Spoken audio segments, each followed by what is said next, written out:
வணக்கம் அன்பர்களே, வாங்க நாம இன்னைக்கு முழு பச்சை பயிரில் சுண்டல் செய்யலாம். மூங் தால் சுண்டல். நவராத்திரியை முன்னிட்டு நாம இன்னைக்கு ஒரு சுண்டலை பார்க்கலாம். நான் முழு பச்சை பருப்புல சுண்டல் செய்ய போறேன். இந்த சுண்டல் நான் 1/3 கப் எடுத்திருக்கேன். அரை கப்புக்கு கொஞ்சம் கம்மியா எடுத்திருக்கேன்.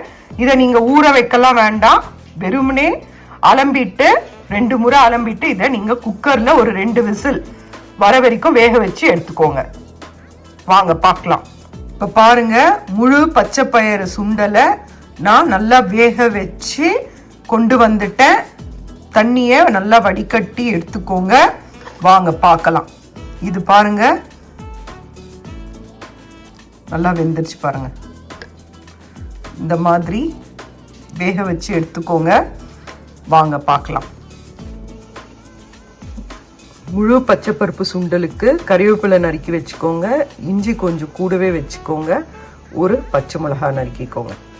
இப்போ ஒரு பேனில் கடுகு உளுத்தம்பருப்பு போட்டு அது ஃப்ரை ஆனதும் இந்த பொருளை போட்டுடலாம். போட்டு நல்லா வதக்கின பிறகு வேக வச்ச அந்த மூங் தால் சுண்டலை இதில் போட்டுடலாம். உளுத்தம்பருப்பு கடுகு போட்டாச்சு. இப்போ நறுக்கி வச்ச பொருளை இதில் போட்டுட்டு நல்லா ஃப்ரை பண்ணி எடுத்துக்கலாம். எல்லாம் போட்டாச்சு. இப்போ நாம் வேக வச்ச சுண்டலை நாம் இதில் போட்டுடலாம். போட்டுட்டு நல்லா கலரி கொடுத்துருவோங்க. நல்லா கலரிட்டு அதுக்கப்புறமா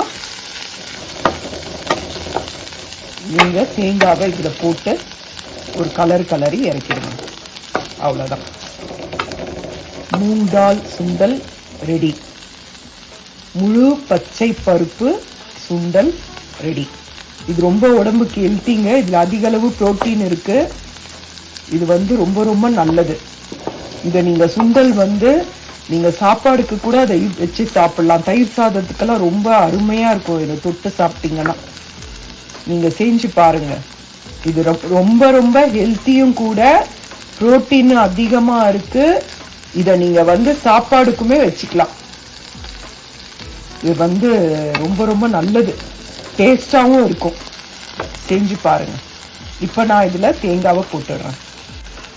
இப்போ பாருங்க, தேங்காய் போட்டாச்சு. அடுப்பை ஆஃப் பண்ணிடுங்க. நாம் இதை நல்லா கலரி கொடுத்துக்கலாம். இந்த பேனோட சூடுலேயே தேங்காய் உங்களுக்கு இதுவாகிடும். நீங்கள் அடுப்பை ஆன் பண்ணி இதை நல்லா இது பண்ணீங்கன்னா, கலரி கொடுத்துனே இருந்தீங்கன்னா தேங்காயோட கலர் மாறிட்டா சுண்டல் அந்த அளவுக்கு ருசியாக இருக்காது. தேங்காய் அந்த வெள்ளையாக அப்படியே நல்லா இருந்தால் தான் நல்லா சுவையாக இருக்கும். செஞ்சு பாருங்க. உங்களுக்கு இந்த வீடியோ பிடிச்சிருந்தா லைக் பண்ணுங்க. முழு பயிறு சுண்டல் ரெடி. இதை செஞ்சு பாருங்க. நவராத்திரி விழாக்கு இது ரொம்ப அருமையாக இருக்கும்.